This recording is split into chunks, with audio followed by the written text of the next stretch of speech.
My Lords, it's a pleasure to rise briefly in following the Noble Lord, Lord Vaux, who made a typically powerful case, and I would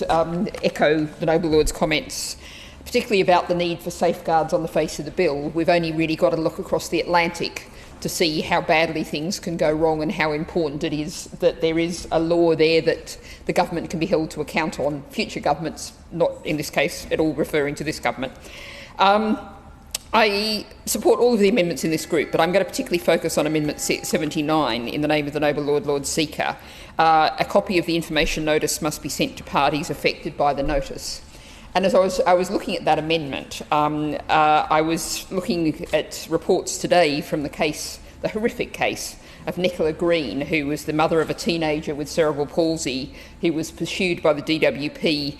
for more than a year, accused of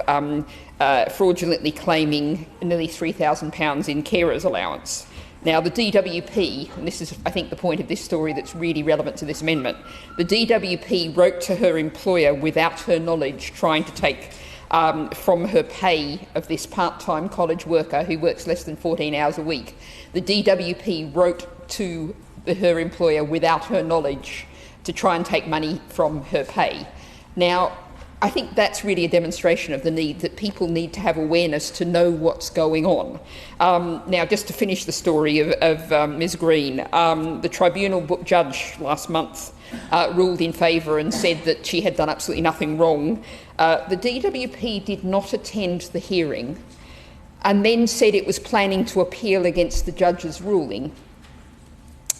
A few days ago, The Guardian got involved in this, and Ms Green has now been told that she's not going to be pursued and she'll be receiving information about how she can claim for compensation after The Guardian got involved. Now, that's one case, but what we're looking at here is when a case is getting started, if indeed, let us assume there is reasonable grounds, as the Noble Lord, Lord Vaux has just been outlining, or we've put that on, better still, we've put that on the face of the bill, then if the DWP asks for this information and they've got something horribly wrong, as we know all too often they have,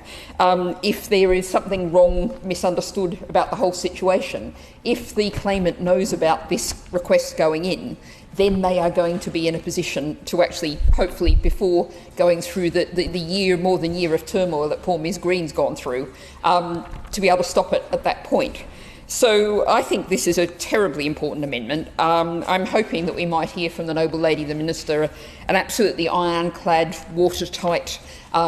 statement that this is going to happen anyway. But if that's not the case, and that's not what we hear, then I would very much encourage the Noble Lord, Lord Seeker to look at bringing this back at report stage, because it's an absolutely crucial issue.